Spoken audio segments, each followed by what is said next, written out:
Every fight you have is a mirror.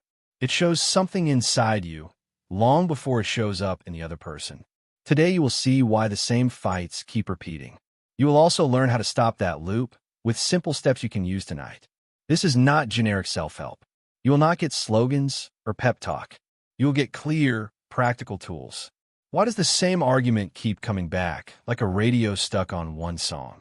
Who is really being blamed when you lose your temper? Most people react and then wonder what went wrong. But there is something about this most people miss. That blind spot is the key to every tangled relationship, at work and at home. Later, I will give you 3 small exercises that change this pattern in days, not years. They're easy to do. They fit into a morning or a lunch break. They will help you stop being pulled into old fights. Type this phrase now. I see my mirror. Writing these words is not a promise you must keep. It is a simple signal to your own mind. It points your attention toward change. It helps you remember when the old pattern rises. Most people think conflict starts outside them. Someone says something. Someone does something.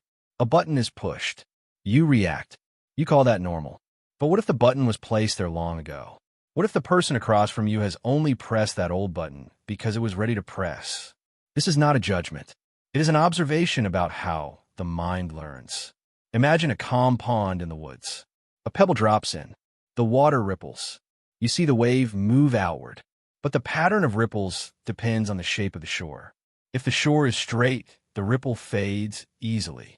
If the shore is jagged, the ripple scatters into many loud edges. People often focus on the pebble. They want to catch who threw it. That matters sometimes. But it helps more to study the shore that made the ripple echo. Think of a tree in wind. A strong trunk stands firm. The branches bend and sway. A storm will hit them both. But a tree that knows how to bend keeps its root. A tree that tries to resist every gust will break. In life, bending is not weakness. Bending is skill. Here is the simple idea in plain words. Many conflicts are reflections. They mirror a feeling you carry. The other person is not the full cause. They're the trigger and the mirror. You react from old pain or fear. Then the reaction creates more conflict. The pattern repeats. This idea comes from the Tao. It points to a way of moving that is not force, but not passive either. It is a direct, kind of wise movement. Let me use a very simple example. You get a short text. The tone feels sharp. You read it as anger. You answer with a sharp sentence. They reply with surprise or more sharpness. Now, both of you are set into a shape you did not need to be in. Was the first message meant as harsh? Maybe yes. Maybe no. Your answer mostly came from how you heard it, not only from what it was. We do more than hear words. We read them through a history. That history is how we learned to protect ourselves. A child who learned to hide hurt will hear a mild tone as threat. An adult who felt ignored will hear silence as punishment. These are common ways the mind learns. This is not about blaming you. It is not saying you made someone else hurt you. It is saying there is a pattern inside you, and it is useful to know it. When you know it, you can choose differently. Now, a clear shift that helps many people. When you see conflict as a mirror, the other person becomes less dangerous. Their sharp word is a signal. It points to a place in you that needs attention. That does not mean you must accept harm. It means you can see 2 things at once. You can protect yourself. You can also ask gently why this hurts so much. Here are 2 simple nature images to hold while I explain this more. First, a lake that reflects the sky. If the lake is stirred, the sky looks broken. If the lake is calm, the sky is whole. The sky does not change. The lake does. Second, a river that finds its way around a stone. The river does not attack the stone. It moves around. It keeps flowing. These images are not fancy. They are practical. They show how response changes the result. Now, we will practice seeing the mirror. I will give you 3 simple exercises. Do them slowly. Do them one at a time. Each one takes 5 to 10 minutes when you begin. Exercise 1.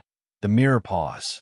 What it is, a short pause you take before replying to any sharp message. How to do it today. When you feel the pull to answer, stop. Count to 5 in your mind. Breathe in for 3, out for 3. Say to yourself, this is a mirror. Then answer with one sentence that is true and calm. If you need more time, say, I need a moment, and step away. What to notice? Watch the temperature in your body. Does your heart slow? Does your voice steady? Notice if the words you choose are less angry. Exercise 2. The inner question. What it is? A gentle check to find the feeling beneath your reaction. How to do it today? After the pause, ask yourself quietly, what am I feeling now? Name the feeling in one word. Anger, hurt, fear, embarrassment.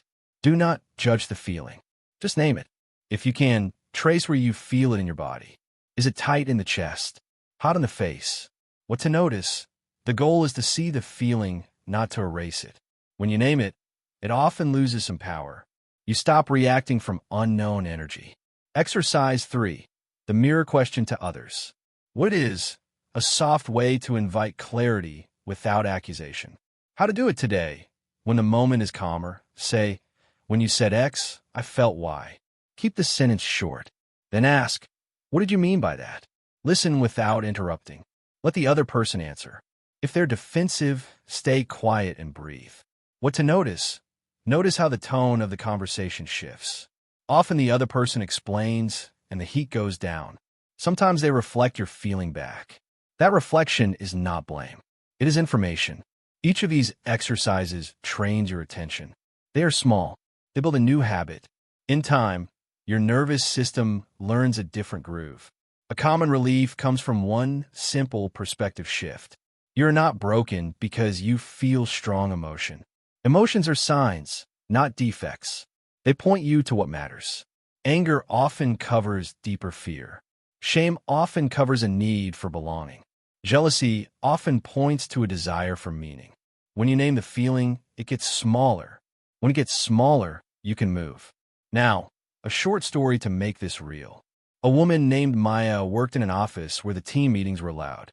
Her boss, Jason, liked quick jokes. He often teased her in front of the group. At first, she laughed. Then she felt squeezed. After a while, she started answering him with sharp tone. Meetings became tense. Her teammates stepped back. Her work felt heavy. One evening, after a particularly rough meeting, Maya sat in her car. She was angry and exhausted. Her first thought was to write a message to Jason and tell him how rude he was. She put her phone down instead. She practiced the pause. She breathed. She asked herself, what am I feeling? The answer surprised her, embarrassed. She had been a child who learned to shrink when adults laughed at her. The teasing touched that old place. The next morning, she tried a different move. She asked Jason for 5 minutes in private. She spoke slowly and simply. I felt embarrassed yesterday when you joked about my idea, she said. Did you mean it to be a joke at my expense? Jason blinked. He had not realized the effect. He said, no, I thought it was light. I am sorry. They talked for 10 minutes. Jason changed his tone in future meetings. Maya felt safer. Her work and mood improved. Notice what changed. Not the other person suddenly became kind. He simply knew the effect of his words. Maya saw her old button. She no longer pushed it by the same fast motion. That space created a different result. Now, a respectful objection that many people feel. Some think this idea blames the person who is hurt. They say, if I see the mirror, does that mean I caused the bad thing to happen? The clear answer is no. Seeing the mirror does not mean you caused harm. It means you know how your mind responds. Knowing that gives you power to protect yourself. If someone is harmful, you still set limits. You still leave unsafe situations. This approach is about clarity, not excuse. Another objection. What if the other person is actively cruel? The answer is again practical. If someone is abusive, seeing the mirror adds one tool. It tells you what feelings the abuse triggers inside you. That knowledge helps you create a plan. It helps you call for help. It helps you hold boundaries with less reactivity. It does not replace action. It supports wiser action. You may worry this sounds soft. You may worry it is just a way to be nice. It is not. It is a way to act from clarity. Clarity is strong. Clarity keeps you steady. From steadiness, you act better. From reactivity, you often make things worse.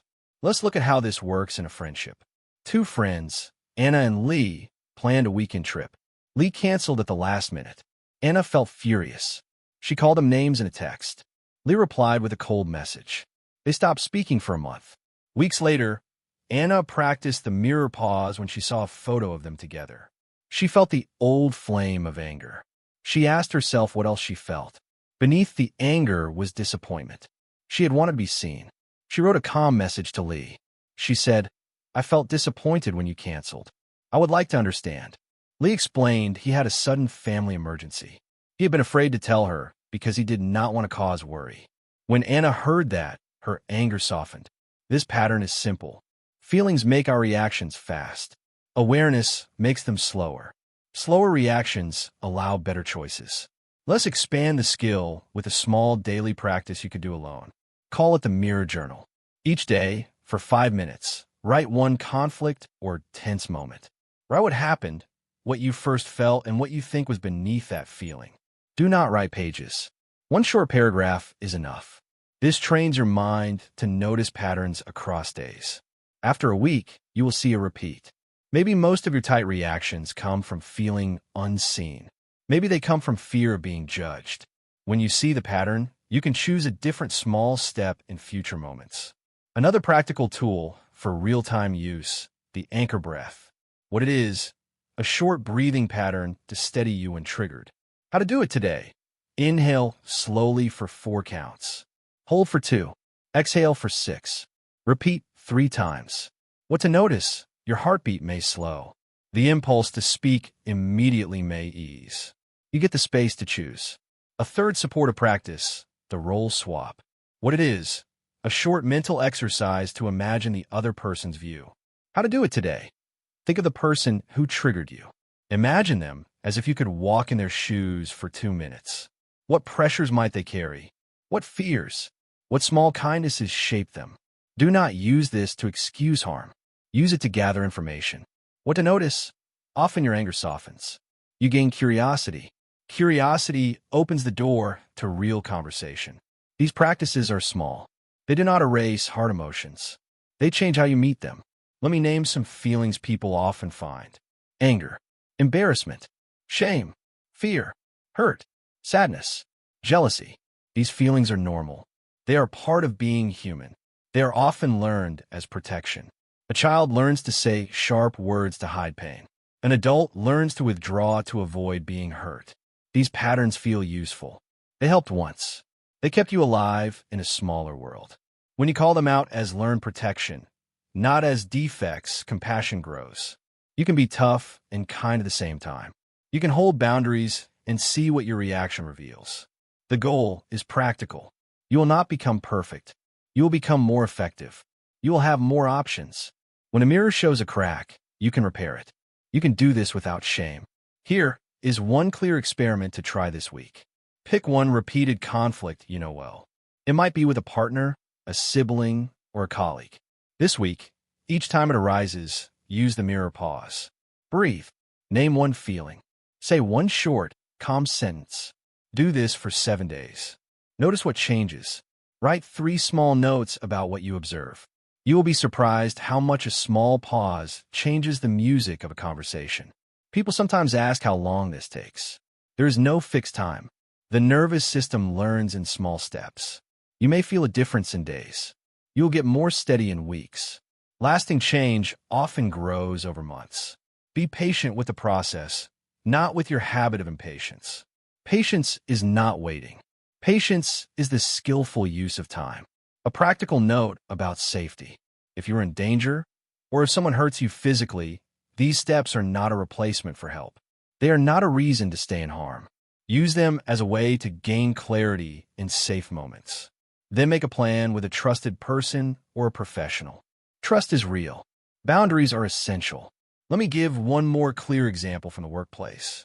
Tom felt a colleague, Priya, belittled him in meetings. He started interrupting her. The meetings turned hostile. Tom began to dread Mondays. A mentor taught him the mirror pause.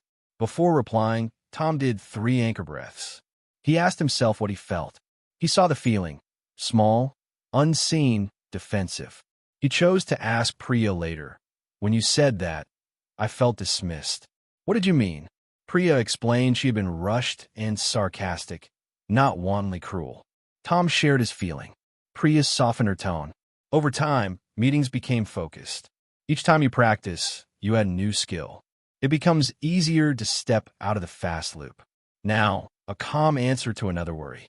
Some people think this makes you weak at work. They fear being seen as soft.